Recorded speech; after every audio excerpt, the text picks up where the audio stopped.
The mandates for Shadow the Hedgehog are officially dead and buried. Evan Stanley, current lead writer for Sonic IDW and member of the new Sonic Story Group, has revealed the following about our favorite Ultimate Lifeform in a recent Q&A. We've gotten some clearer, more workable guidelines for how to handle him. I had very little trouble writing his part in the upcoming issues, and Sega's notes actually freed me up to write him more how I'd like to. She followed up further by saying, "I'm reminded of a scene in an upcoming issue where in the original draft Shadow acted without explaining himself, only giving an aggressive, confident response to his teammates. This isn't how I would have liked him to handle the situation, but in previous issues, this is how I've been asked to write him, so that's what I did." So you can imagine my delight to get the script back from Sega with the request to have him instead explain his reasoning when it makes sense to do so and to show his intelligence, pragmatism, and capacity for strategy in the future.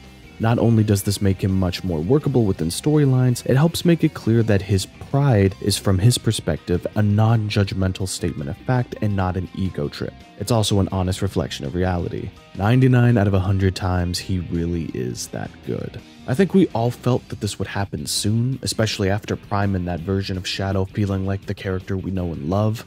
As well as Sonic Movie 3 putting Shadow front and center, Sega and Sonic Team are gearing up for Shadow to take the spotlight again. And it makes me happy to know that the right spirit of change is happening across the board for Sonic Team, and that finally all characters are being restored to what we know, love, and expect. The mandates have been frustrating, man. I get why they happened because of the lawsuits on top of the critical backlash at the time, but I think Sega and Sonic Team swung the pendulum way too far in the other direction.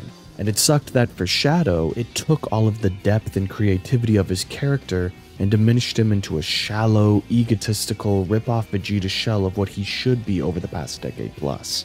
And I think those problems are compounded even more with Sega and Sonic Team honestly not knowing what to do with this characterization for a while. He was supposed to stay dead after Adventure 2, but became such a popular character they immediately brought him back in Heroes. Gave him Amnesia, then gave him the Foster Cluck that was his own game. I love Shadow the Hedgehog the game, but damn, it's got issues. But the last story ends with Shadow moving forward, no longer shackled to his past and working for Gun, which we see in 06. But then after that, that's when the change-ups happened, the mandates kicked in, and ever since Shadow has been demoted to Edgy the Hedgy. So I hope that within the comics, movie 3, and game characterization going forward, there is a consensus on a proper motivation for Shadow. Ian Flynn has talked about how it's great for him to write for Sonic characters when they have an ideal or symbol in mind, and I miss seeing Shadow as the world's guardian, the ultimate lifeform dedicated to honoring Maria's memory by protecting the world she loved. That's my ideal version of the character that to date has only been done by Flynn during the Archie Mainline and Sonic Universe runs. We got to see Shadow grow as a character, get closure with Gerald and Maria, and truly be the hero Maria knew he could be. If we get even a few elements of that character development from that run now, that will instantly improve the character compared to what we've gotten the past decade.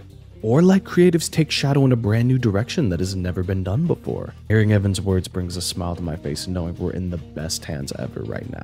It feels good to have my boy back.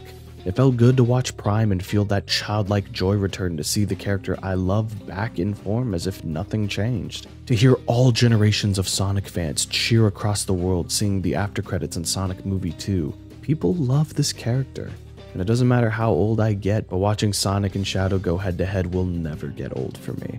And it's great to know that the future of the character is hopeful and exciting again. I can't wait for IDW issue 59 and to see what Evan meant by her comments. And whether it's Prime, Movie 3, or the next Sonic game, it feels good to know that Shadow the Hedgehog is finally back to his ultimate status.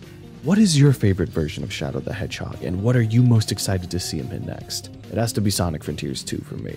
I need to see him and Sonic go on an adventure where they get to grow, evolve, and battle together. It's been long overdue that the rivalry between these two levels up, and I think the next mainline Sonic would be a great opportunity to explore that story. Let me know what you think. Thank you for watching. Have a blessed day.